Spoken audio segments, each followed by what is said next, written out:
Welcome back to the episode, people. Today's episode is about Kava. Have you ever heard of Kava? Kava is an amazing herb that comes to us from the South Pacific Islands. And my guest today, Cameron George, who is the co-founder of a company called True Kava, is a true expert on this herb.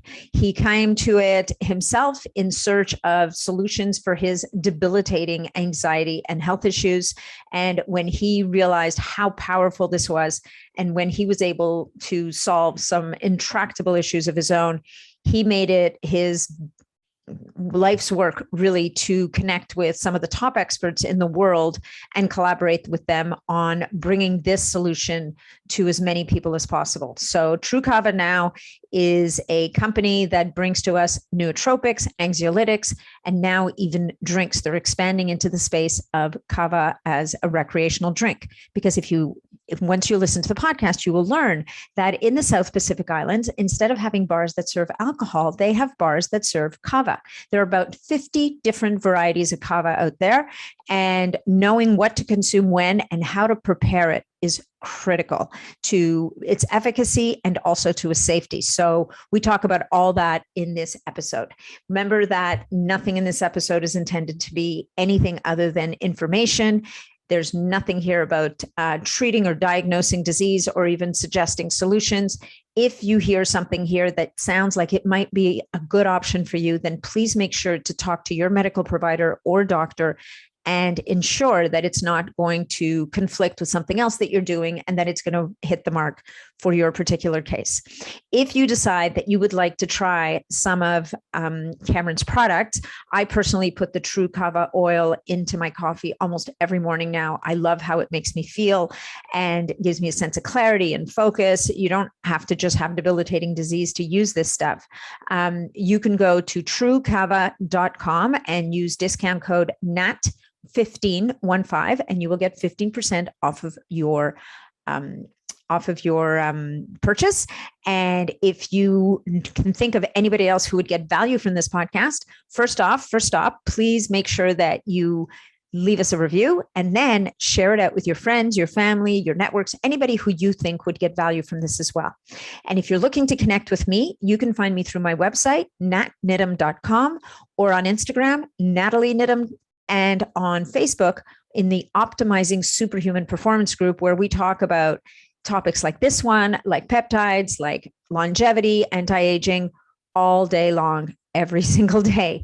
And when you join the group and or come to my website, please make sure that you sign up for my newsletter. I just launched it a couple of weeks ago, chock full of little tidbits of information, anything that I come across every couple of weeks that I think would be of interest to you. And we always also do a short little recap of previous podcasts so that if you're new to the podcast, you might be able to, without scrolling through all the episodes, find other episodes that might be of interest to you. So thank you so much for being here. I really appreciate you guys. Enjoy the episode.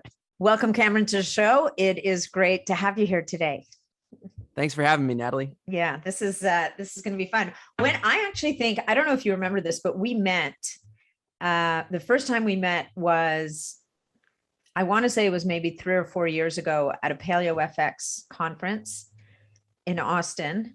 And you were like in the back corner of that back room across from the Peely Nut guy. Do you remember that? Yeah. Actually, now that you say that, I do remember that. Yeah, I do. I mean, I totally remember the event, but I didn't even, whenever we shortly reconnected here recently at the Upgrade Labs conference, I didn't remember that until you just said that. So, and then now I totally remember it. Yeah, no, I remember you were there and you had this weird stuff and it made my mouth numb. And I was like, and somebody's telling me, oh yeah, that means it's really good. I was like, okay. If you say so. So yeah, and you've come quite a long way since then. I got to enjoy some of your other products at the Upgrade Labs conference this year, which are all amazing. So I'm looking forward to talking about those. But I think that before we start on all that, let's talk about Cameron and talk about your journey. What got a young guy kind of interested in some, I mean, is it a root or is it a plant, Kava? What's the active part of the plant that you use for Kava? So, right. Okay. So Kava, it's, well, just to, kind of set the, the context and the stage here, for Kava, for people who don't know exactly what it is.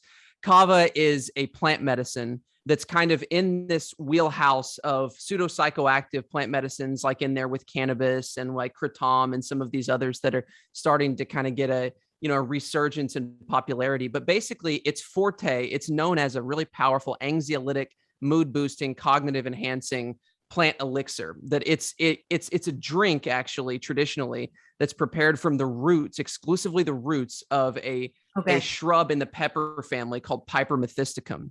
And this shrub grows exclusively in the islands of the South Pacific. So like in the Polynesian islands. Yeah. So it was first originally traced back to its use was traced back around 3,000 years ago in the island chain of Vanuatu. And it's heavily used also in Fiji, Tonga, Samoa, Papua New Guinea, and then even Hawaii. Even though when the Westerners came into Hawaii, they kind of pushed it out a little bit, and it became all alcohol, for the tourists. Is where we have it today. Even though there still are a couple kava bars there, and there are some kava farms in Hawaii. So kava is this anxiolytic drink it has effects really similar to alcohol, actually, in high dosages and with certain strains, but without the drunkenness, without the addiction, virtually without all of the negative side effects. Nice. And so it's actually really powerful. There are different, degrees of its effects profile, that are dependent on strain and dosage, because there's like 200 different strains of kava. But, the general effects are kind of like an induction of mood, relaxation, mental clarity. So it's drank in really a lot of the same context as we drink coffee and alcohol. It really helps to facilitate good, tight-knit communities anywhere where it's found. And it's been sort of well observed to improve not only the mental health, but the interconnectivity of the communities. It's really it's at the core of the social fabric of all these islands, right? So they use it at weddings, funerals, spiritual ceremonies, social gatherings. Wow. In Vanuatu and Fiji, they have kava bars, right? Just like you'd have regular bars, except for they've got 20 times as many kava bars in Vanuatu and Fiji as they have regular bars, because they prefer the experience. They prefer the atmosphere that it creates. And it's something that whenever you first get into, it has kind of a cumulative effect in your system as well. And you start consuming kava, people fall in love with it more and more over time. And it really just is this amazing plant medicine that has probably the best like therapeutic effect to drawback ratio of any plant compound that I've worked with in this space. There are plants that are stronger, like your strong psychedelics and cannabis in high doses from a psychoactive standpoint. There are plants that are weaker, like your adaptogenic herbs that work very slowly over time, the ginsengs and all of those.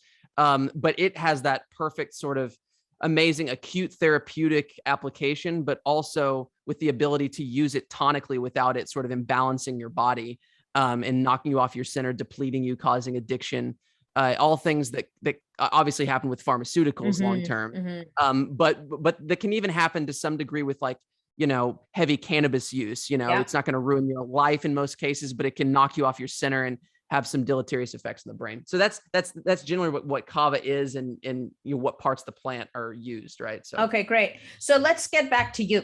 Let's talk about what got you into kava. Like, where are you from? How did you find it? Why did you get into kava? I mean, clearly it has a lot of good properties, but what drew you to kava in the first place? What's your story? It's really amazing. It's an incredibly long story, but I always give a truncated version of it, which can be, sometimes lengthy in and of itself. But it's been a long journey of about 15 years, me getting to this point with, now being part of trying to facilitate the context for kava in not only the Western world, and to help build out the regulatory framework and stuff for it, because there's a lot of nuances that needed to be corrected that kind of went amok and went astray for a long period of time, just like with any of the other plant medicines. But anyways, my story in our sort of corner of the functional medicine world, the doctors that I work with a network of about a few thousand functional medicine doctors in total that we do stuff with. But we call these type of processes kind of like that are relevant kind of to my story, like a pain to purpose journey. Yeah. And that's what so many of us in this in this world, whether it be entrepreneurs or doctors or physicians, I mean, like hardly ever do you ever have the inspiration or the desperation or the motivation, to dive deeply in such like niche topics unless you've really suffered yourself or witnessed like the suffering of a loved one. Mm-hmm. And so it's kind of like, the saying that pressure makes diamonds, right? Yeah. People that are under intense trauma and pressure, it tends to squeeze, things out of you that you didn't know that you had. And it forces you to go inwards, to explore and to dive, to find answers, to your afflictions, obviously. So, basically, long story short, I got super sick, chronically ill as a young guy in my early 20s. Actually, I was about 19 when it started, 19, 20 years old. And it was one of these kind of these perfect storm, disastrous, almost unexplainable, situations where you have like a young, healthy guy who's very high functioning. I was an endurance athlete, in college at the time. I was working multiple jobs. I was high functioning by most, metrics. And then, the bottom started to fall out. I started to get fatigued. I started to have hormone dysregulation. I started to, have all kinds of, brain fog and sleepless nights, anxiety and stuff. And it just continued to get worse to where, it was like, it got to where it was like, I thought I was overtraining. So I backed off. Yeah. It, it wasn't helping. I went into like an extreme depression, and it was something that was truly physiological, right? It wasn't like, because I had been used to pushing through things, right. Yeah. As an mentally. athlete, for sure. That's what you're trained to do. Yeah. Yeah. But it was like, it was just getting worse and worse. And, I grew up in a relatively, moderately small town here in Northwest Arkansas. And especially back, 10, 15 years ago, there wasn't a lot out of the standard allopathic framework, right? So you go to a doctor and, they look at your symptoms. And if you're not immediately dying right in front of you, or there's nothing that shows up on a CT scan or on an X-ray, then you're supposedly 100% well. Yeah, you get the ultimate diagnosis. You're fine. Yes. Well, no, exactly. It's not in that system, as most of us know, and I'm sure listeners are well, acclimated to the understanding that that's more of, the allopathic system. The old allopathic system has its amazing place in acute, severe emergencies, but it's more like a disease symptom management program than it is a healthcare system that is able to assess your level of health, right? So I had all of these things going on, and I just didn't have any of the information at my disposal. And so ended up going the only route that they had available to me, which was the drug route, right? Mm-hmm. Went on all the pharmaceuticals and ended up in a psychiatrist's office, ended up on amphetamines and antidepressants and the whole thing. And I mean, if you take a person who's already chronically fatigued, that's got metabolic, issues like I did, and you just put them on an amphetamine to get them, to get them, functioning like easily, then you're going to get a disaster, right? Because with those drugs, it's like all you're doing is you're borrowing from tomorrow to pay for today. It's like, I mean, amphetamines, they don't give you more energy. They just take from your energy stores. And so you need them twice as bad tomorrow. And it's just a disaster. And for me, it was a complete disaster. Like I was probably, susceptible to the damaging effects more than most people that I've come across. Like I had a disaster. Once I got on those drugs, it like obliterated my life. First of all, it changed my personality completely. It brought all of any existing impulsivities up about 20 times, and, within like a few months after getting on those drugs, I was living the life of a drug addict, or, really a meth addict. I started doing crazy things, nothing that was, super bad, but things, like impulsive things, going on buying sprees and charging hundreds of thousands of dollars in credit. And, and I mean, I'm laughing, but that is so not funny. Oh, no. And I mean, it is like, if you're to, there was a lot of things that happened. Like I just like totally, this was like a disaster, because I was like a normal guy, and then I go on these drugs and I'm like just tweaking on this stuff that they give me. And it's kind of a funny story that I tell, and it's funny because, you're on the other side of it. Yeah, exactly. I mean, if you look at it, some of the things that I did, I went on buying sprees. I bought a bunch of exotic animals. I'm like a kid who lives on his college campus. I bought like monkeys and dogs and parrots and piranhas. I kept them fit. It was nuts. It was a crazy, crazy thing. If you would have seen this, it was like a complete disaster, but it was, it was just the weirdest thing ever. And it just led to a bunch of toxic circumstances, ended up around a bunch of drug addicts that I never would have been around had I not been on those drugs. It was just a weird, alignment thing where the mentality and stuff. So it was just like a complete disaster. I had thousands of dollars stolen from me, from people. It had, I ended up in massive debt, and then my health was devastating at the same time. And I got actually sick from the toxic effects, conveniently. The apartment that I was in, that I had all of this stuff in, not only had a bunch of toxicity from all the animal waste and everything that had accumulated, but also from the cleaning chemicals and and then I actually had stachybotrys in there too. I found out, which it was an old, like an older apartment complex. So it was a type of mold. Yeah. So stachybotrys is a black mold. Oh, that's extremely like toxic. Black mold, like not just any mold. Right. Yes. Right. So I got, so long story short, between the amphetamines, the cleaning chemicals, animal waste products, and all of my pre-existing genetic susceptibilities, right, that I already had in place that I brought to it, going into the drugs in the situation. I mean, you can imagine it was an explosion of neurotoxic autoimmunity, right? So the expression that comes to mind is not a nice one, but it sounds awful. Yeah, it was a complete disaster. I mean, you can imagine this was completely nuts, and so I had a complete sort of meltdown of not only my health but my life, right? Because then all my funds got exhausted. You could just imagine like the kind of disaster that this was.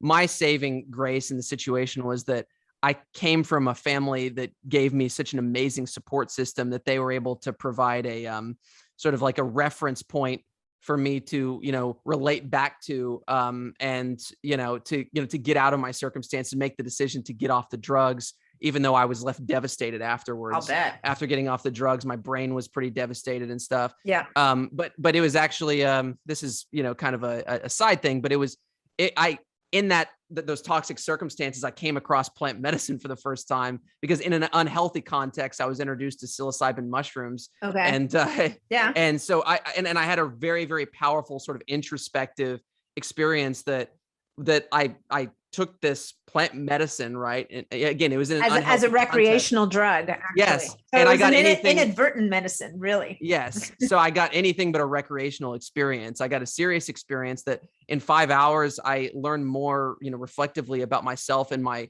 current circumstances than I had learned in the previous 20 years of my life. Right. So in 5 hours, I realized how toxic I was being in the circumstances. And I understood, from a principled standpoint, what I was doing with the drugs and what it was doing to me, even though I couldn't describe it in scientific terminology at the time.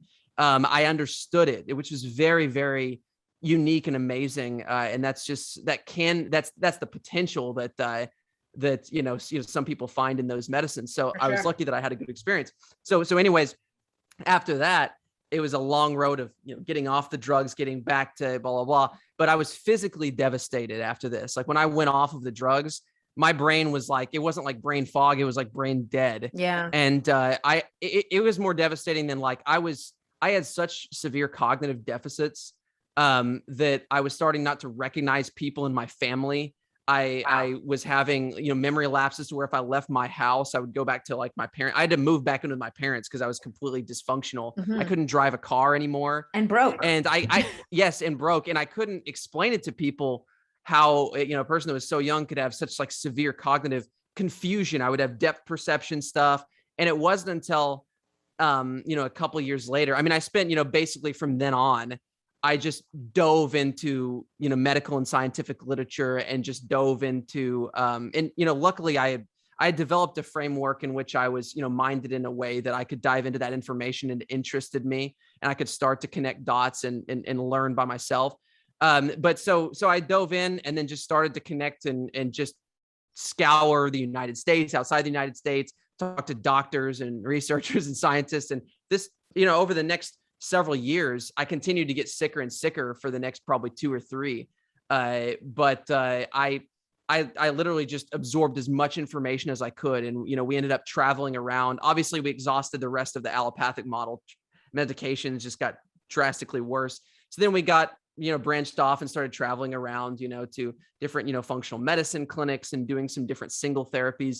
And it wasn't until over a few years time where I started to realize that it wasn't individual therapies that got people well. It was systems, right? Mm-hmm. And it was doing the right multi-therapeutic approach, the right combination of things that's synergistic, that deals at the base to help recultivate and to rebuild health, which is really just based on an out with the bad, in with the good principle, right? Of like, get rid of the bad, the bad toxins that have built up, the bad infections, the bad cells, and everything, and then help to usher in and facilitate the body to to rehabilitate new good tissues and everything. But it took me years to figure that out. We traveled around to all kinds of places. Once about a year into the process, I went to a place in Louisiana for hyperbaric oxygen, which I didn't get much help with at the time until I kind of cleaned up my body and then revisited it. But that's where I got a SPECT brain scan, just like the Amen clinics do and stuff. And that helped a lot because that really showed, it was great to be able to showcase that to my family, sort of what I was going through visually, and my brain, the radiologists, whenever they saw my brain after all this devastation, a year of getting worse, they, the radiologist basically said that my scan was comparable to like 80-year-olds that he scans with dementia, because they do a lot of like people with dementia with hyperbaric medicine. And I was like, well, I know that it was good to have, because a lot of it was like trying to articulate it to my family, like, hey, this is what I'm struggling with, like, all that stuff, and my support system. So anyways, that being said, for several years, it was like this long odyssey of traveling around and meeting all the different people and stuff. And then finally I came across like a network of functional medicine doctors that helped me take all these pieces, all these bricks, and help me, assimilate that into a building, right? It's like, because it's like all these single approaches and therapies are like building blocks. And it's like a house is made out of bricks, but a pile of bricks is not a house, right? So it's like learning how to create a system that's good for you specifically and at the right pace, so that you can actually start to get a foothold over the pathology and start to, to rebuild, basically. For right? sure. And for some people also, it's the different order of things, right? You bring hyperbaric chamber therapy in too soon, it's not going to work for you. There's other pieces and I'm sure for different people, it's different things depending on their particularities. So that's a really interesting, I love that analogy, actually, that a pile of bricks isn't a house, but a house is made of bricks. Totally. I mean, and it's so true, because after being in this for so many years and seeing so many people with these shotgun therapies, like, oh, it's this one thing or this one thing, and everyone has their one thing. And, really how I got my life back was through a multi-therapeutic approach. Absolutely. And it was about, it's sort of like, I think, I've heard, guys like Dave Asper use this metaphor as far as like a baking bread, which we're not necessarily recommending, but as far as a metaphor standpoint, it's like you can, if you bake flour by itself, nothing happens. If you bake yeast, if you bake water, but if you put them all together, you get this effect, right? It's a synergistic effect.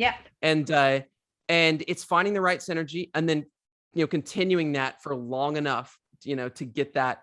Because the only thing that happens instantly is, it's like, we're used to the model of like using drugs, right? Because we all grew up from the allopathic framework of like, take a drug for this and that. And, we started to realize, those of us that got into this realized that wasn't doing anything but just shifting the chemistry downstream from the tissues and from the cell level. And so that's where you get the instant effects. Like anything that happens instantly usually is not a sustained effect. It's just kind of, teetering the system and swaying it back and forth, or pushing the symptoms. And that's, the chemistry is where the symptoms are. So, a lot of times that's the case. To actually heal, it takes time, to rebuild your structure permanently. It takes time. And there are very powerful therapies that can move the dial more than others. But really it is that combination of things that's extremely powerful over a long period of time. And, we use, also, when it came to the pathology, what I had to understand is like in our network, a lot of people use this metaphor for people that are neurotoxic, but it applies to all chronic disease, is, the bucket metaphor, right? Yeah. It's like, all of us have a stress and trauma bucket, whether it be physical stress, chemical stress, electromagnetic stress, psychological stress, and every stressor is like a drop in the bucket. And, some people have genetically smaller buckets than others, but whenever the bucket overflows, you start expressing the symptoms of your genetic weakness. And that's what happened to me. I probably had a smaller bucket, Adderall, black mold, the whole thing, boom, it explodes, bottom falls out. Now I have to go in and I have to empty the bucket, and then I have to feed my body with things that'll help it recover. So it wasn't until I got online with that where things really started to change. But we can get around to this, is where, Kava played a crucial role. And I kind of stumbled over Kava in the middle of my process, mainly because during my process, I became so sick, before I started to get well in the middle of this whole story. At my worst, before I kind of came across a couple of these doctors that helped me put all this together, I became, my gut was so wrecked, and I became so high on the autoimmune spectrum that I started to develop this sensitivity syndrome that, really is a form of PTSD. It's becoming extremely common today. I see it in my group. Yes. I see people, they react to everything to the point where they don't know what they're reacting to anymore.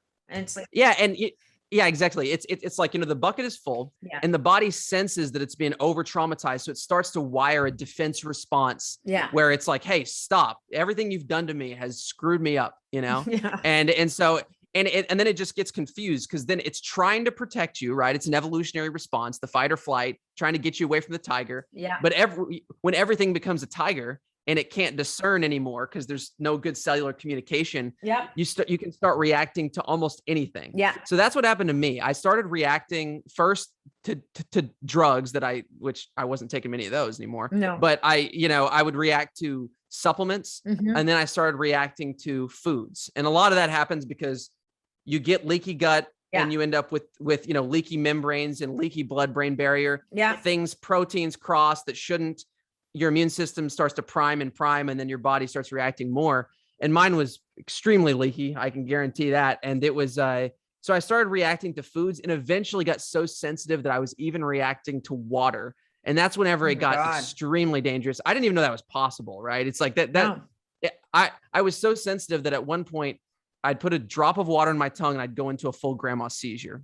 Wow. And that was insane. I mean, it totally blew my mind, but it happened. And I almost died from dehydration, because of that, because I couldn't find a way of stopping these reactions. And I had to go off all foods, which kind of forced me into some long-term fasting, which I think I got some benefits from, but at the same time, it almost, too long. It certainly almost, it became a very dangerous situation. But it kind of came down to this thing where the only way that I could stop these convulsatory reactions, the reactions were either, they would be different, with different things. Sometimes they were more immunological, and sometimes they were more nervous system. Right. And I mean, they're sounds like a nightmare, Cameron.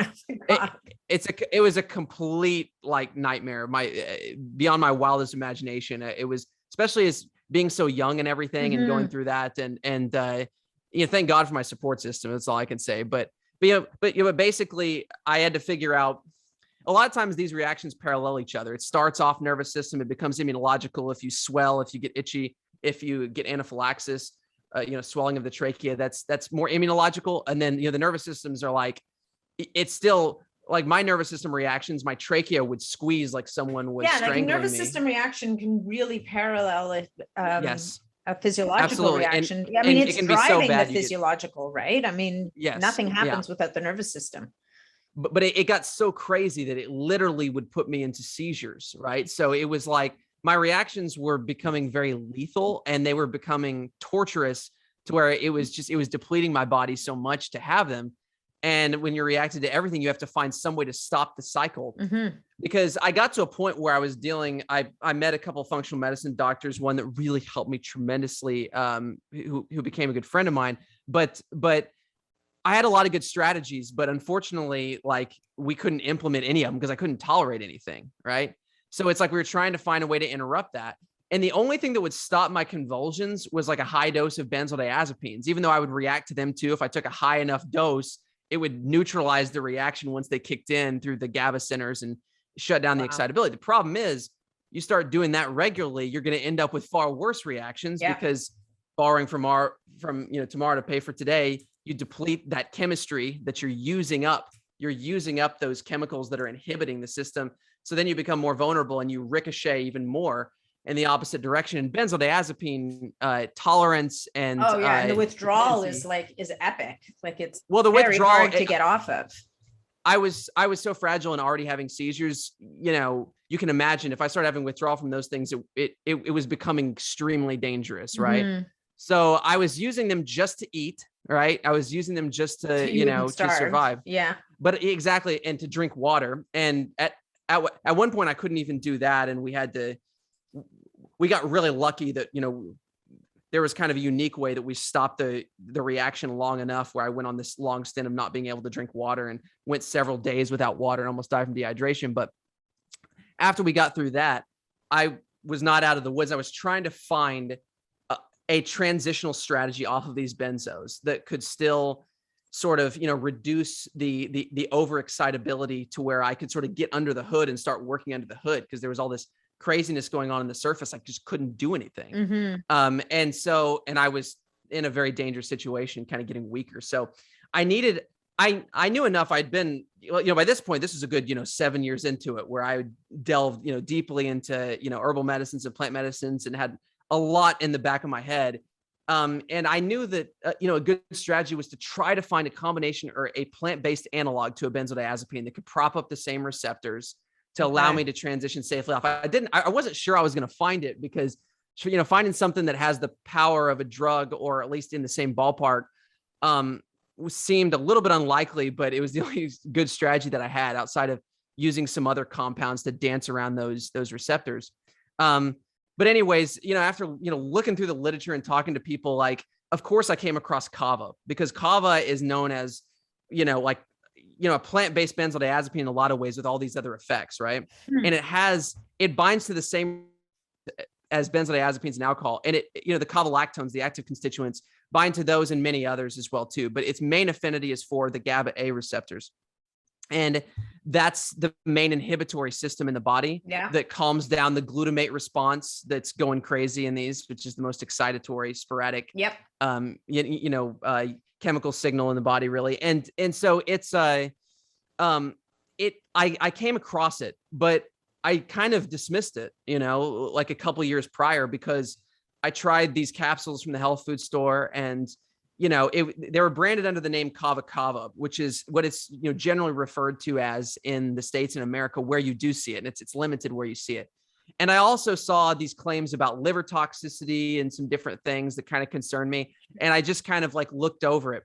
And it wasn't until I made friends through some of my digging with indigenous person from the Polynesian Islands, who is from Vanuatu, and he was like, "Man, you got to try Kava." And I was like, yeah, I mean, I've tried Kava, and this was really serendipitous. I had this conversation at the exact right time. And I was like, it was like chamomile tea for me. And there's these concerns, these safety concerns possibly. And it's like, it didn't really do much for me. It was not much. And he asked me what I tried. I told him, and he kind of laughed and said, "That's not Kava," Because to them, it's kind of a joke, that the Westerners come in and they think that that they're going to improve it by extracting it with solvents, and that we have this model that we apply to it. Right. And what you end up doing is you end up separating it from its entourage effect. And the entourage effect is true in all plant medicines, but it's even more applicable to some than others, right? Some plant medicines you can extract with ethanol or other chemical solvents, and you can at least get an effect, and sometimes a powerful effect that's incomplete but still strong. With Kava, if you extract it with solvents, which all the Kava capsules in the United States are, you lose 80 to 90% of the depth of the medicine experience. You lose a lot, and it's a totally different thing, right? So you end up with something that's just a little bit like a mild sedative, like chamomile tea. If you do that, that's very mild. So the indigenous people, they don't consider that Kava at all, because the definition of Kava is the water and pressure extracted drink, the full spectrum sort of constituent beverage from the roots of Piper methysticum, just like the definition of coffee is the water extracted drink from the beans of Coffea arabica. You can't get white caffeine anhydrous powder and call it coffee. Right. So you're getting all the cofactors, really. You're getting everything around it that's pushing and pulling other levers while this active ingredient is doing what it's doing. and you're getting more kava lactones too. The On top active of that, constituents are called kava lactones. Yeah. Just like the cannabinoids in cannabis, there's a lot of them. There's 18 primary ones that we've identified, and a lot of enzymatic, compounds and cofactors and things that help with the half-life, bioavailability, the whole thing. So it's when you get the full constituent beverage, and especially if you get it fresh, the experience is completely different. So basically, my friend, he started sending me bags of like fresh frozen kava. So he was even sending it to me like fresh, like not even dried kava, which is really how we have to process most of it. Still traditional preparation, but dried. He was freezing it, sending it to me, told me how to prepare it. It was a long, tedious process. You have to thaw it. Then you've got to like put it in a strainer bag and squeeze it into a bowl of cold water for like 30 to 45 minutes. Oh, wow. And then you have to do all these different things, with pressure and then heat and different things. And then you end up with basically a bowl of muddy water. Nice. And then you drink that bowl. And which I was Sounds happy to drink at the time. Well, at this point, you'll drink anything, but I would have drank anything if it had a perceived health benefit, if it was helped me. And the thing is that the taste is pretty bitter. It tastes like, peppery mud. You drink it, and I was completely blown away. Within a few days, I had somewhere between like an 80 to 85% probably reduction in all my spasticity. Wow. So this is just from the GABA A receptors, or there's more? There's more. Okay. Yeah. After diving into it, there's definitely more, but that's its most, famous sort of, mechanism of action, because that's where it's the hardest. And that's what you kind of feel, I think, the most. But it actually hits on almost every neuro and tissue protective pathway that we know of. It really is a complete biological organism that carries with it this sort of signature of bioprotection. And a lot of that has to do with its role in the natural ecology. It plays a protective role. So it has adaptively developed a complete array of protective mechanisms that it formulates through chemistry. And then whenever you take that into your body, it transfers that adaptability to you, which is really fascinating. And that's the fascinating thing about plant intelligence, right? So it's like an ultimate adaptogen kind of. It is, but even beyond that, most adaptogens, they do, they tune up what needs to be tuned up, tune down what needs to be tuned down. But most of them, they don't have that sort of acute drug-like punch where it's like gives you the instant relief. They work over time, and you get effects, instantly. But it's not like you can come off your drugs with them, sometimes, right? But with Kava, it's really amazing because it has this really powerful acute therapeutic response that you feel, right? Just like you would feel a drug, but it's very balanced. It's like no drunkenness. You can feel this euphoria in high dosages. You feel this mood lift, this relaxation, the mind opening effects, even some entheogenic effects that are almost a little bit like microdosing psychedelics, but you're totally yourself. It doesn't interrupt your faculties or anything. It's really amazing. So it has that acute punch to it, but at the same time, it's non-addictive. It's really, really amazing. And it has this, we know now from the scientific literature that it's also working to rehabilitate the parasympathetic nervous system long-term. Wow. Like some of the new studies that are coming out, we're seeing an increase in GABA receptor density with long-term use. So not only is it not borrowing from tomorrow to pay for today, it's actually giving you the punch, but upregulating and strengthening your body's parasympathetic nervous system and the GABA system that when you become sick and reactive, your bucket's full, you become sympathetic dominant. It does this thing. It's almost like the balance between TH1, TH2 with the immune system, right? It's this, sympathetic, parasympathetic. Kava is not only giving you that acute relief, but it also helps over time to sort of retrain this to balance out. It's very, very amazing. And at a powerful level too. Like, again, all of the other herbs that I was using at the time were good. And even using the herbs like valerian root, chamomile, passion flower, and those, there's nothing wrong with those. And, and CBD and everything too. But for me at the time, using those, it was a little bit like trying to, shoot a BB gun at a freight train. It was like they're good, but I had a freight train coming at me. You needed someone in the control center there. You needed someone behind the controls. Yeah. So it was, so I was, after a few days of taking it, I didn't expect this at all. I was like, I hoped I'd get something off. I'd take whatever I could get. Sure. But it was like, I just noticed it's like, I wasn't reacting to like hardly anything my nervous system was just held down, and I was able to sleep. My sleep scores drastically improving and everything. And I'm like, I think I could start coming off of these benzos kind of thing, And so like, literally within 2 months, I was completely off benzos. Okay. That's like amazing. off regular use of the benzos. So that is unheard of. You're talking, benzodiazepines, when you've been on them for like years, it can take a year and a half to taper, even more. So in my situation, I probably wouldn't have even been successful at that. Yeah. Because of how non-adaptive my system was. So to be off of these, it was literally like a miracle. It was like an entity. it was like an angelic force came in and it's just freaking like did something to me. And it was just like, I was completely just beyond grateful, was totally fascinated with this plant. And so I dove in completely, to this, you're diving into all the strains, talking with, my friend, connected me with all kinds of people, farmers, indigenous people, and connected me with some of the main scientists that I eventually started to work with later on that are involved in most of the published research on kava in Germany and Switzerland and in the islands as well too. And, kava, it turns out, is one of the most well-researched herbs in the world, actually, outside of cannabis and ginseng and reishi mushroom. But there was this discrepancy that actually came in. And as I started to go into it and I got these effects, I was still wondering, like, what about this liver toxicity thing? Yeah, because I have that written down as a question. What about that liver toxicity thing? This is extremely, fascinating. And it's actually really easy to understand once you understand, what happened here.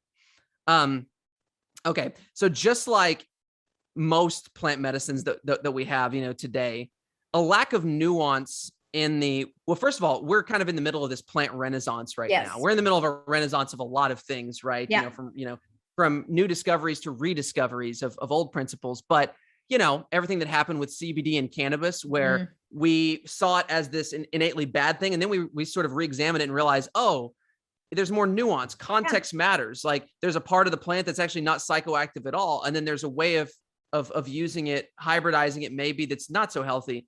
There's a way of preparing it. There's a way of, so it's like the devil's in the details, and context matters. Yes. Same thing with psychedelics. We're seeing this reemergence of psychedelics. Psilocybin for addictions and things like that. Yes. Like it's psilocybin and ayahuasca. Certainly they can be dangerous, but I wouldn't even say that they are dangerous as much as the contextual use of them is, but it's how we relate to these things, right? Yeah. How we use them, how we prepare them. There are some plants that are innately toxic, right? Sure. There's some mushrooms you pick up, they'll kill you in a half an hour. Those you can't form a relationship with. But whenever you look at a plant like kava, that you have an entire culture, that spans across the South Pacific, that has used it daily for 3,000 years with virtually zero reports of any deleterious effects, especially on liver function in the anthropological accounts. You have to ask yourself, okay, this makes no sense that you have, people who have this belief system, and there's this section, not even of the scientific community anymore. A lot of people think that it is, around this liver toxicity thing. Because still to this day, if you research kava, it'll say, oh, be careful about kava and liver toxicity. Okay, so what happened is kava was fixing to hit a big boom in the late 90s, because it was one of those things where people were starting to discover it. Pharmaceutical companies were looking at it, and like pharma companies do, they're figuring out how they can isolate a compound and patent it and everything like that. Yeah. So there was one large pharmaceutical company in Germany that basically didn't know what they were doing, tried to take an ancient medicine and apply their isolation, methodologies to it. And they were trying to produce a patentable drug with it. So they went and bought very low quality kava material, we know now from the investigations that have taken place. And what they ended up with was material that contained aerial parts, the leaves and the stems of kava. Which is, again, devil in the details with plants. Yes. Right? Because the leaves and the roots are highly medicinal. They're underground. Yeah. Right. Yeah. So the above ground parts of the plant produces a lot of plant defense compounds. Sure. That are meant to protect itself. Kava is protective, like I said, but those are aggressively protective to where they're not even like crazy toxic, but they can induce some bad symptoms, some roughage and inflammation, different things. Now, if you get those parts of the plant, and then you heavily concentrate those plant defense alkaloids with aggressive chemical solvents like acetone and things like they were using with it. This is a perfect storm for disastrous. And they weren't paying any attention to strain. There are some strains of kava that are closer to wild kava that haven't been cultivated and dialed into a realm of tolerability by humans, and that are not considered daily use strains. It has to hit a certain chemotype or chemical composition to be in a class that we tested for, and all the kava that that we grow meets this noble characteristic, what they call it in the islands, and it's a framework that's been set up that basically means these are daily use kavas that indigenous people have been consuming daily for thousands of years. Right. But they were getting the cheapest kava material that they could find that still had kava lactones in it. They were getting all these other constituents, extracting the solvents. They ended up with this pharmaceutical compound that, again, it's like, you can't call caffeine powder coffee. No. People go into the hospital from caffeine powder all the time. Whenever you can buy caffeine powder online. And Absolutely. If you take half that bottle, yeah, you can go into the hospital. Yeah. It's very hard to go into the hospital from coffee. Yeah. It's very difficult. You really have to do something stupid. And even then you're probably not. And it's the same thing with, say, coca tea to cocaine, right? Yes. Coca tea is a medicine that the indigenous people drink daily. They chew the leaves to adapt to altitude, and it's got this balance, this food balance. And it technically has cocaine as an alkaloid in it, but it's embedded in this intelligence that has protective mechanisms of balance, right? So they're using it daily, and they're not robbing convenience stores, and they're not, having their lives devastated. Like if, cocaine will ruin your life over the weekend. It's an isolate. It's a concentrate in that way. So basically it was similar. They produced a pharmaceutical compound, and then they gave it to a series of people, probably a couple dozen ever in the history of kava use. And this was in a study that was basically all people coming off of alcohol. Many that were so they had liver damage to begin with. Exactly. Right. This is a complete disaster, right? Most of these patients were coming off of alcohol, and many were on high doses of acetaminophen also too, which depletes, the liver enzymes and stuff. Yeah. So, and then you hit it with this pharmaceutical version to kava, and you had a handful of people that got some liver toxicity, high liver enzymes, and a couple that even had liver failure. Yeah. So then they got heavy news press. And we're still not even, I'm not going to, make this claim or anything, but there's a suspicion around very credible people, the scientists and things whom we work with in the kava industry and outside the kava industry, but, just in kava research, in general, that actually, suspect that some of this publicity may have been deliberate from a pharmaceutical standpoint, because, kava has so much therapeutic action as a plant. Exactly. Yeah. And they found out that they couldn't get the effects fully from patenting it. And so it got an unreasonable amount of press whenever this one thing happened in Germany and Switzerland. And then countries started banning it just basically on this one, principle. So it's very similar to what happened in the United States with tryptophan in the early 1990s, if you remember that, where someone synthesized a compound that wasn't chemically tryptophan, that had neurotoxins in it. Some people got hurt, and then they banned tryptophan, right? Oh my God. So that'd be like an amino acid, like, give me a break. Yeah, it's like that'd be like us banning meat because someone gave some toxic conventional meat someone got sick from. Yeah. And it's like it wasn't meat, or it wasn't the real thing. I think there's some movement that direction, but we won't talk about that today. Right, exactly. Yeah. But anyway, so long story short, over the last 15, 20 years, this has been fully vetted out by the scientific literature, been heavily investigated. Even the WHO, which, a lot of times doesn't do, a great job. Has made, a statement on this that they issued through Codex that, basically says that this was a quality control issue. And that kava has been a traditional food that's been, and if it meets these criteria, then it's considered a safe medicine. And this is what constitutes kava. Where actually I've been involved with a team of scientists, and we, submitted a, proposal for an international quality standard. They did, a couple of years ago that's expected to be adopted by Codex, which sets these sort of regulatory world standards, for safety, this next year, which lays out these criteria, and that's what constitutes kava as a food. And if you go by those, what we're trying to work out with the FDA is getting food classification, which we'll be able to get just like coffee if it meets those criteria. So has to be traditionally prepared, has to be these certain strains, a certain composition, has to be 100% root material. So it has to be tested for chlorophyll to make sure that it has no aerial parts. Yeah. And then tested for mycotoxins as well, because that's something that was believed to be a problem with the with the Germany thing. So that's what we're involved in to try to, build this framework and to try to educate the difference between Kava as a medicinal food substance and Kava-like products that could be problematic. Disastrous. Okay. So you found salvation, frankly, in this plant, and then made it your business to bring it to the world. Like, where's the segue there? Like, I mean, I can imagine, like, this is like totally life-changing, blows your mind in 3 to 4 days. Well, what I found out was I basically tripped over this thing that was like this hidden gem. Just like if you were to be, if you were to come across, CBD when no one was talking about it and realize that there was this nuance there and there was this heavy potential and all of this, and there was this research, but no one had publicized it, marketed it. And there was still this, this sort of dark cloud that loomed over it. And, Kava is it is the most sacred substance in the South Pacific. It's, to them, it's their most sacred.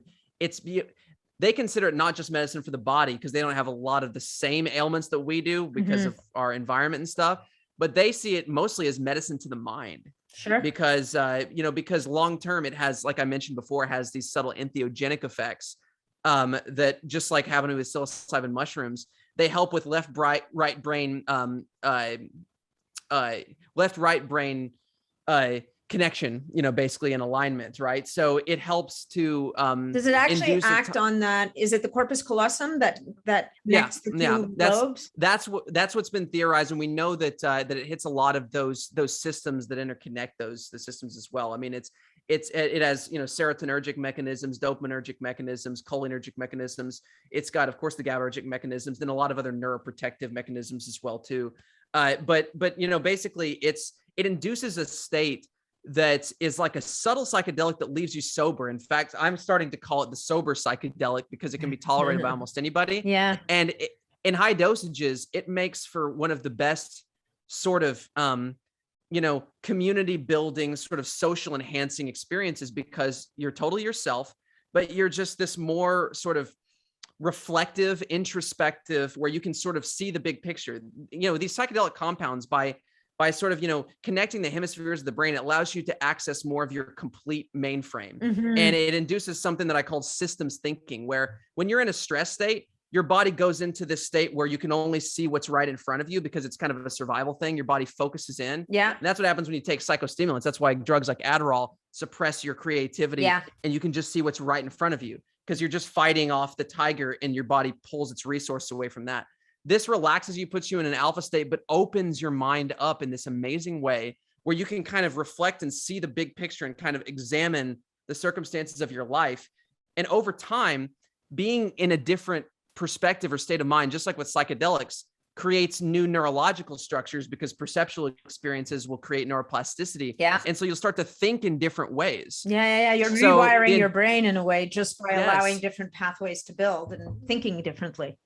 And it's also, what we're interested the most is the research on PTSD in Kava, because it's been observed anthropologically that it's profound at processing trauma, because what you're doing is you're going into this incredibly reflective state, but it's also suppressing or balancing or reducing limbic system reactivity. Mm-hmm. So basically it allows you to access distant memories, but reflect on them from a place of safety, or of more safety. Wow. So it allows you to start to form new associations with not only people who you're connecting with when you're talking, but past experiences as well too. And by balancing the parasympathetic nervous system, helping to downregulate some of that trained fight or flight response. I experienced this because I had severe PTSD from this, and I was just getting better and better, less reactive, more flexible as far as and then, from a trauma standpoint. And the indigenous people, I've had conversations with them after, years of taking it. And I'm like, it's happening this, and I'm kind of explaining it scientifically and stuff. And they're like, well, yeah, I mean, yeah, we don't describe it like that, but they're like, well, yeah, that's, we told you, like, no kidding. Yeah, exactly. Yeah, exactly. So it's interesting because I was just actually at a summit recently, and we did a transformational breathwork session. Which I'm sure you know what that is. It's that circular breath work, and it's very powerful. And there was a woman there who had actually led a seminar on dealing with trauma. And she herself has a big history of trauma generationally. She's her background was indigenous, and so she's got a lot of this trauma, and as close as her mother and herself and the whole nine yards. And she had a very, you could call it cathartic, but a very tough time coming through this. And I wonder, and you would probably know this, would having Kava on board in situations like this kind of possibly make that experience easy, like just better, like so that it's less of for her, like she was going through this horrible time, like there was a lot of crying and she was very distressed. And I wonder if having something like Kava on board would still allow her to go through this process of processing, but without the trauma piece attached to it, or maybe not as severe. I'm okay. Stop talking. Exactly. I mean, I would say, everybody, nothing, in every situation, you've got to find, if you're going to work with the plant medicine, it doesn't work for everybody in all contexts, but, sure. And so it's, there's never one that works for everybody. Right. But the thing that I've noticed about Kava is that Kava is one of the most broad spectrum, well-tolerated plant medicines in this wheelhouse that helps with limbic system, that helps to open up the heart, that helps to just help facilitate a healing process from damaged perspectives, or from sort of these negative feedback loops, these psychological and emotional negative feedback loops that are developed by trauma. It helps to interrupt those things, give people perspective, retrain their limbic system and stuff. So it's not the only answer. You still have to do, the work too, but it's a great facilitator, right? Yeah. And it's, anyone who's experimenting with it, obviously you want to optimize your dosage. You want to do all the things, like you can even try different strains. Well, what we've tried to do is we've tried to create a combination of strains in our products to keep it focused and not confusing when we're trying to popularize it, but that are well tolerated by the most amount of people. And so, but if someone has really complicated issues as well too, they can go outside of that and work with some different strains of Kava to get it dialed in. But I would say if she tolerates it well, then it would be up there at the top of my try list, because it has so few drawbacks and it really just helps with everything that you're talking about. I mean, and again, it's a facilitator. A lot of times people, it's not a solution. Right. It's a great, it kind of like, with me, like it wasn't like drinking Kava got me completely well, but it was an amazing, safe leverage tool that I used to give myself more wiggle room to where, oh my gosh, it freed me up to where I had room to stretch around and breathe, as where I was like confined and being squeezed to death by this process, where it allows you to open up. It allows you to it kind of boosts motivation and inspiration that kind of keeps you going because of the effects it has in the mind, the effects it has on dopamine and serotonin and stuff. So it's one of those things that kind of lights that fire in you at the same time as kind of freeing you up from the paralyzing effects of the acute stress, right? Yeah. Because a lot of times, we see this all the time, people who are super sick, they're dealing with a mountain of issues that we're trying to tell them they have to start tackling, right? Yeah. And they're so paralyzed by the stresses or their sensitivities or the sleeplessness or the anxiety that it's hard for them to get started. If you give them something that's safe, that they can tolerate, that really sort of takes a little bit of that weight off, then it just gets them going. And it's a great leverage. I call it it's a safe crutch is what it is. Right. Yeah. Well, I love the way you describe it, in that it gave you a little more wiggle room. Like it created that, it's like when we get people to meditate, we talk about creating a buffer between them and the rest of the world so that they become less reactive. It sounds a little bit like that, like it gives you a little more breathing space so that, and you've used this word a lot, so you can gain better perspective, and you have, you can pull out of the storm a little bit to see, to maybe see a bit more about what's going on and give yourself the opportunity to deal with it, getting out of that limbic system, which is that kind of prehistoric brain kind of thing that's just very reactive, right? And moving, allowing yourself to get to the prefrontal cortex so that, your executive can kind of come online and go, okay, let's see what's going on here a little bit. Yeah. It just sounds like really cool. So so I want to talk to you a little bit about, I want to talk a bit about dosing. And I also like, so do you think at some point your company might, as you get into a place where Kava is better understood and better accepted, might you get into the world of developing different strains for different applications? Yes. Yeah. Like, is that absolutely. something down the road you're thinking you might do? Because that Well, sounds we're like already a huge, doing it. yeah.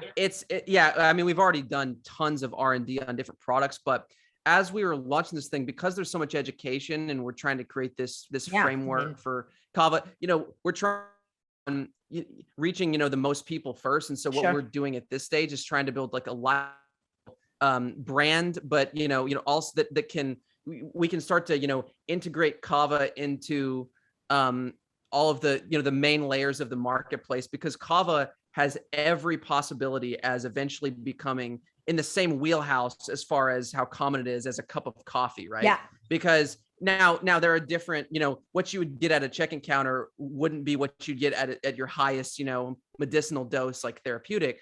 But what we're trying to do is to create lifestyle branding, Mhm. to where we're integrating Kava as a food Yeah. in its most tolerable and widely applicable form, and something that's focused enough that doesn't confuse people, right? So yes, yeah, exactly, yeah. And so we developed a combination of strains and like a drink, because not everybody takes supplements, but everybody can drink a drink, Sure. kind of thing. And Sure. trying to popularize something essentially like if you were trying to popularize kombucha today or something. For sure. It's keeping it focused in the beginning is what we're trying to do, is to avoid confusion while we're trying to build this educational machine around it.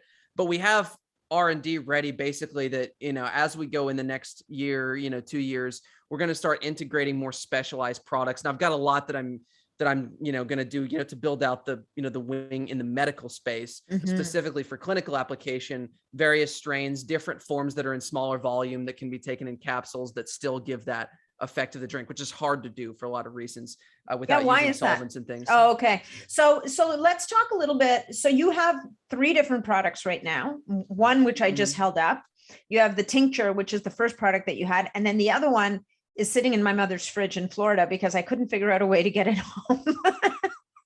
But I got to have some at the Upgrade Labs conference at the BioStrap event, and then at your booth as well.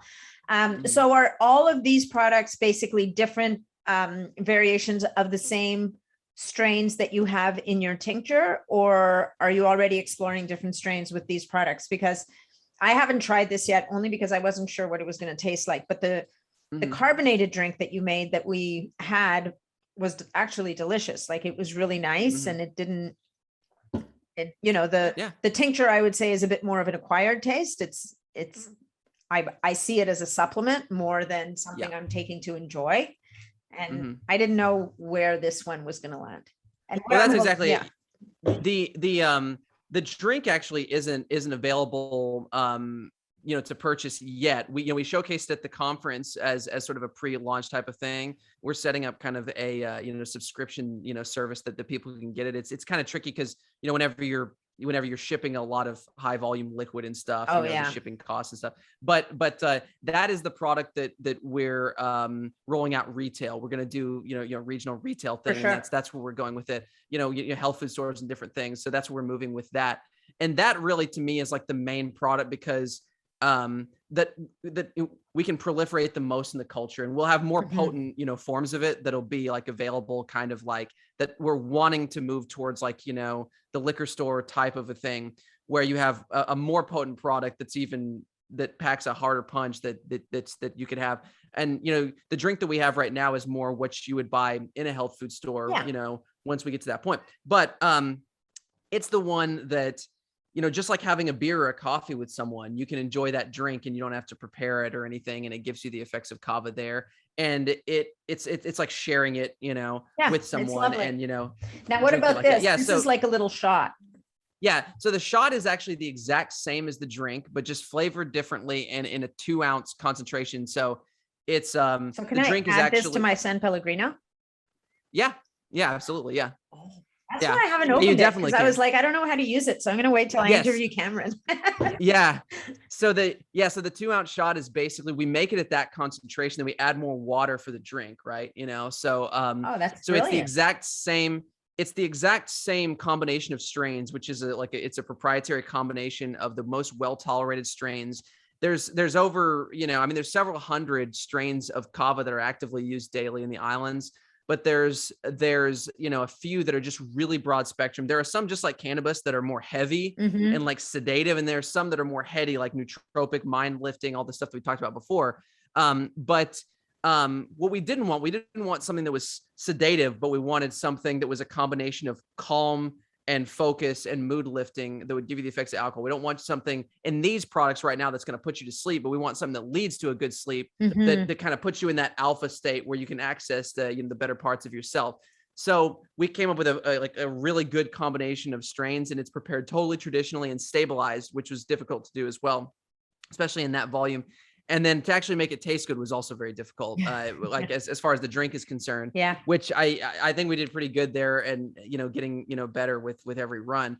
But the oil, so those two products, the shot is the same, so you can add that shot. That was really developed as something that will be available retail also, but as like a 5-hour energy almost type of thing, but on the stress relieving side. But it's also easier to ship. That this is way easier to get. Like I could order like a whole bunch of this stuff and then just mix it into my drinks. Yeah.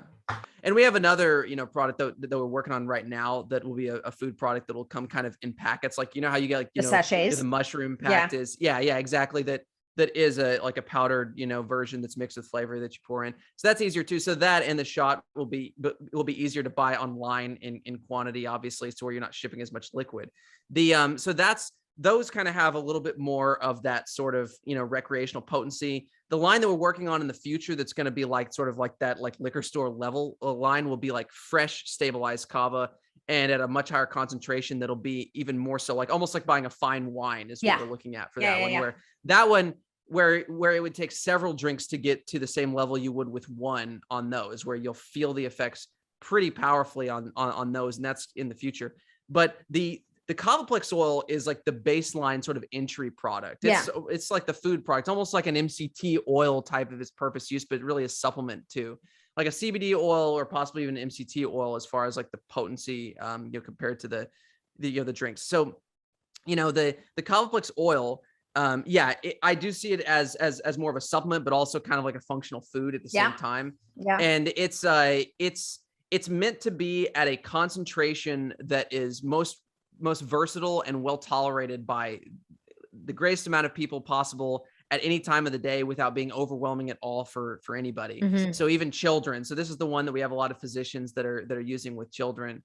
A lot of them are, experimenting with it, as a replacement, for ADHD meds and stuff, because they affect on dopamine and stuff, and having a lot of good luck with that, and just anxiety and sleep and all the afflictions that even kids are dealing with today. Yeah. So that product is the most, it's a good entry product to first kind of dip your feet in the water with kava, because it's so well tolerated, so smooth. And that one is only one strain. It's one strain that's sort of a broad spectrum strain as well too. But it kind of fits right in the middle of that. And so it's a little more subtle, runs in the background a little more, and it's just very, very smooth. And it's just a great way. You can put that in your coffee. And if you mix kava with coffee, this is interesting. If you mix kava with coffee and MCT, both of those are facilitators. They're amplifiers. Yeah. Where, the MCT, because the kava lactones are lipid based, the MCT will help shuttle them across the gut barrier and, through its whole mechanism of being processed the way it is, and get more into the brain. And then caffeine, the effects on the vasculature and stuff, it helps to potentiate the effects and increase the uptake as well. So, and a lot of people really like this kava oil coffee MCT combination, like adding it to a bulletproof style coffee, because you're taking all the effects that you already get with the bulletproof coffee, but it takes the edge off of some of the jitteriness that people can get with the caffeine. Yeah, I get but that. Then it also, it also increases it's this good, because you get the cognitive enhancing aspect from the MCT and the caffeine, but this opens your mind up too, and kind of brings it more into that kind of activated alpha state, where it's this really great nootropic Mhm. experience. And Kava also has a suppressive effect on appetite, and it also has effects on AMP kinase pathway and some of the cellular autophagy inducing pathways that help with fat burning as well. Wow. It's What which does is it one of not its do? well, the reason why it does so many things is because of that full spectrum protective sort of, constituency identity that it has, right? Yeah. And because it's a complete organism, just like if you take a human body and dissect it, you'd say like, oh, how does this thing do so many things? Yeah. It's because it's a living system, Exactly. and because it's developed that adaptability, it doesn't just develop the affinity for one protective pathway. Basically, all the other pathways, it hits in the GABA system, which is already neurotissue protective because it reduces excitability, glutamate activity. Yeah. It also is a COX-1, COX-2 inhibitor, just like nonsteroidal anti-inflammatories without the toxicity. It also is a sodium and calcium channel blocker, which is the same mechanism that anti-seizure drugs work on. So it stabilizes the cell and prevents like hydroxyl free radical formation that can happen with things like even electromagnetic radiation exposure with calcium influx into the cell. Yeah. Some of the mechanisms there. And so it stabilizes, the cell in a lot of ways and prevents inflammation, but it also activates NRF2. So these adaptive hormetic, pathways. So it's, we know all these mechanisms are there. And that was why it helps so much, with getting off of drugs, especially because it's this amazing stabilizer. And then it also has effects on dopamine and serotonin as a monoamine oxidase inhibitor, but more primary on the monoamine oxidase B, so you get that influx of dopamine without it being depletatory on that system. Yeah. So it's really, really unique and amazing in that standpoint. So it has, and then, the cellular autophagy thing is another protective pathway, For right? sure. Because that's the body's protective response whenever it's starving is to allocate energy from your fat and to produce ketones that help stabilize the brain as well too. So it's when it's a complete medicine, you would actually expect it to develop full adaptive chemistry in all of the steps of the protective sequence. And when we know from the literature and my experience is that I believe at this point that Kava is one of the most neuro and tissue protective natural substances that we know of in the literature, which is really, and my experience with it has just been so substantial as far as really stabilizing and getting that brain inflammation and everything where it needs to be. It's really amazing. So that's why, the effects on the bulletproof coffee and stuff, it helps with that. So that's kind of what the Kavaplex oil is a good entry point for. And then you can move up for extra stressful situations or just, to kind of move up to more of the social experience to the drinks. So a couple more questions. I mean, because we're going long, but this is so interesting. So does it interact? So let's say somebody's on SSRIs or those kinds of medications. Is there a contraindication there, or does it maintain that kind of homeostatic kind of tendency? Like it seems to have a balancing tendency, right? So it absolutely like modulating. does. It's kind of funny, people who dissect, these kind of complex biochemical processes in these little isolated segments, they would say that in principle, you wouldn't want to mix it because it's a monoamine oxidase inhibitor and it could amplify the effects of serotonin, reuptake, from like a Prozac or from a Zoloft or Lexapro or something like that. But my experience with it is it's more complex than that. When you layer a powerful adaptogenic plant medicine like this onto it, that would be true if you're talking like a pharmaceutical monoamine oxidase inhibitor. Right. Yeah. But my experience with it is not that at all. I've seen this clinically with literally hundreds of patients now who have layered it in with SSRIs and benzodiazepines. And because when you get it in its food form, it actually has a protective effect on the liver, which is kind of ironic, given its bad rap. There's that, but I've never seen an amplified bad outcome. Sometimes it doesn't work for people just like anything, right? It's just because that's, but like you said, there's no one thing for everybody. Plus they may not have their other blocks in place. I mean, it's steps and stages. Yeah. But it is something as far as things I've worked with that works a lot of the time. It really works for a lot of people. So, and, I've seen people just, obviously it's the best for coming off of alcohol and benzodiazepines because it hits so hard and upregulates that GABA system that's depleted and is from alcohol and benzos. But because it has effects on dopamine that are non-depletatory and serotonin, and it acts as a cholinesterase inhibitor as well too, to a smaller degree, it helps people come off of most substances because it lowers the limbic system, which goes crazy when you're coming off substances, and it helps to stabilize the cell and stabilize the mitochondria and all these metabolic effects too. It's a stabilizer. So especially in high dosages, people have been very successful with it in coming off of SSRIs and coming. I'm not saying, I'm not telling people to not do telling this, people to do anything, but yeah. But yeah, I've witnessed this, of it, people coming off of SSRIs, opiates, in different, it's helpful, especially when you layer it with kratom with opiates. Cause kratom is more of one of those acute medicines. It's not like a tonic one, like Kava. You don't want to use it like long, but it's great as a non, acutely dangerous, like plant-based opiate. If you layer that with Kava, a lot of people use that opiate withdrawal with NAD and other things. But so it helps all those things. And I've never seen an accentuated effect by adding it to an SSRI, meaning like people getting manic or anything like that. Like you would if you added like cannabis like to SSRIs. Like if you smoke a lot of weed and you're on SSRIs, then it can make people manic and stuff. But Kava seems to have a stabilizing effect that keeps people grounded, and that helps to stabilize those systems as well too. So it's the best for benzodiazepine and for alcohol withdrawal, what we're seeing. Wow, that's amazing. Okay, last question. Dosing. So when people, let's say somebody, okay, so different applications. Let's say me, I decide, because I have a bottle upstairs.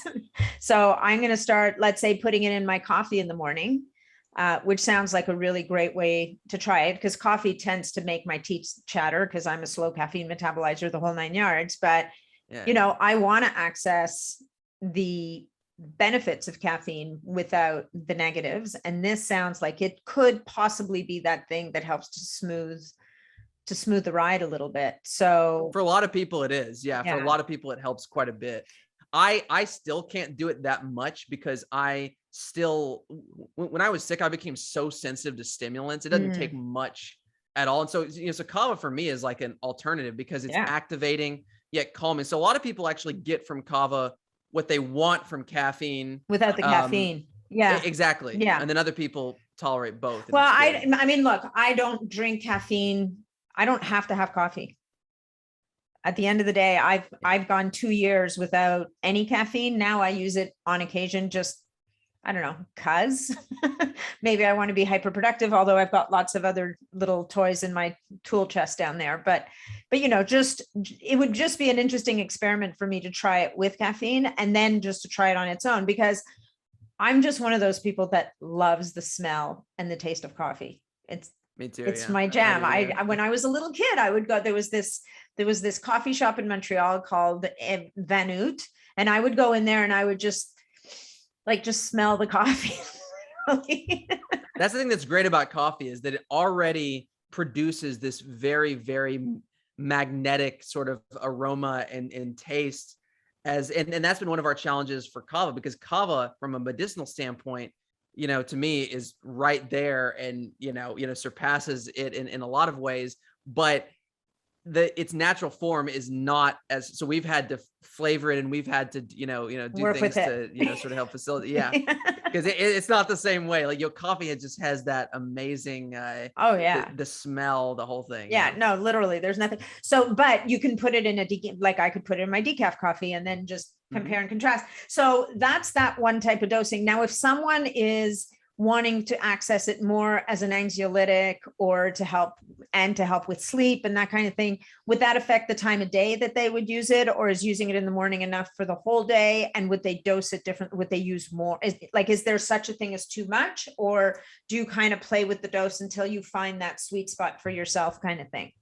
The good thing with Kava in its food form like this, that's not extracted with solvents, it's very hard to get too much, right? I mean, especially, with the oil, the oil, because we specifically use traditional extraction methods, but we didn't do a step of the water, extraction that gave it the extra enzymatic activity that helps it to keep increasing the more that you dose it. Right. So the effects level off after about probably 8 droppers full, right? Okay. So even if you take 20, it's not you're not going to get that much more of an effect. Now the drinks, you'll get more of an effect, but it's not going to cause impairment or anything. Mm-hmm. You'll get more of an effect above that if you continue to have them, especially for the more recreational products that we have in the future. But so you can get to some very, very deep euphoric places with that product. The complex is different. So with as far as the dosing, if you're wanting more of a therapeutic anxiolytic, then I would always, of course, listen to your body, Sure. and experiment a little bit. But we always tell people, if you start with the oil, then start with 1 dropper full twice a day. Okay. And then if you do good with that and you want more of a therapeutic effect, then go up to 2 droppers full twice a day. And of course you can go above that to experiment with it, but it just starts getting a little more expensive at that point. Sure. And so, but yeah, so I would, 1 dropper full twice a day to 2 droppers full twice a day if you want, so just double the dosage there. And if you want an extra effect from it, then try to layer in some of the shots on top of that, or just instead of that, because the shots are going to kind of, it's sort of a next level of anxiolytic potency as well. So, and so you can use it yes. at night, like before bed as well. Yeah. So the best time probably to take Kava is probably late afternoon, early evening. Okay. If I were to choose one time. However, if you have deep problems, especially this combination of strains, a lot of people enjoy it in the morning with their coffee. Mm-hmm. It's because this combination is not sedative. Yeah. You really can use it any time of the day. If you use it right before bed, because it kind of opens up the mind stem, it could be a little bit activating for about the first hour. Mm-hmm. So I always tell people, if like you're going to take it like I would take it probably like an hour before bed, and it'll lead to a good sleep. Consistently, we see, like in our doctors group patients, everything that all wear Oura rings and different types of monitoring devices. And improvements on deep sleep and REM sleep for sure, that we see consistently. Amazing. So okay. And just a quick question, because I was working with someone with this, and it's a particularly difficult condition to deal with. Have you seen any data, or have you had any experience with restless leg syndrome? Yeah, it's certainly Does it one seem of those, to help a bit? For a lot of people, yes. I've definitely gotten your reports from that, because that's one of those sporadic sort of nervous system imbalances. Yeah, that comes from the limbic system, the autonomic nervous system, all that stuff. And in Kava, that's one of the things that it's great for. So it's definitely worth a try. Yeah. Or, to layer in with everything else, it certainly wouldn't hurt. And in many cases, we have people who are like, we'll say, oh my gosh, like it's gone, and then if I stop it, then it comes back, and then they use it for a long period of time, and then it helps. It starts to help permanently with some people. So and even for the neuroprotective effects, because these are people who are, again, they've got not enough GABA, like they've got too much excitatory stuff going on in the brain. They're sleep deprived, which in and of itself is damaging. Like it becomes this crazy spiral. That is not dissimilar to what you got caught in, that you get caught in this kind of vortex that's hard to break out of at all. Yeah, that's exactly right. Yeah. And so it's definitely worth a try for any of those. And that's why this medicine is coming back here at a really relevant time, because as far as plant medicines, like we need, like, this is the signature of a plant medicine that is really relevant today, right? Like possibly more relevant than most things, right? Because every single one of the afflictions and illnesses that we're seeing explode into epidemic, levels, including even the pandemic's contribution to it, are all trauma based, right? Yeah. Either it's physical, psychological, chemical, emotional, infectious trauma. And our limbic systems are devastated. And that's why you see a massive influx in addiction and suicides and everything in that regard. And the answer, like I said, it's not, I never want to get into the thing and be like, hey, Kava's your answer to everything or something, or with any one thing. What it is, though, is it's an amazing tool that really moves the dial for a lot of people, and it's an amazing tool that's worth a try, that can give you some leverage, right? And assist in the process in a really substantial way. So it's the big answer is always systems. It's always changing the foundational, your belief systems, your relationship with food, environment, people. but it's a great tool. I love it. That's amazing.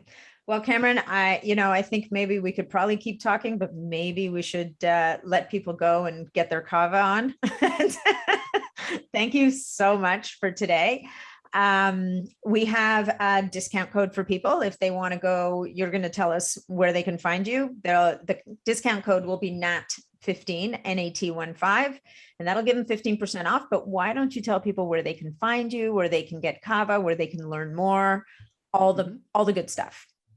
So you're right. So, the company's called True Kava. That's TRU Kava, and it's trukava.com. You can go there. We've got, plenty of the research. We've got all the resources and stuff there. And then you can find us, obviously, social, IG and everything. Everything is at True Kava or True Kava. So you just search TRU Kava anywhere and you'll find us. We've got a lot of videos and stuff out there and a lot of other, podcasts and different things where we, dive into different specific aspects of a lot of the things that we touched on. So yeah, there's a lot that you can dive into, and it's all there. That's amazing.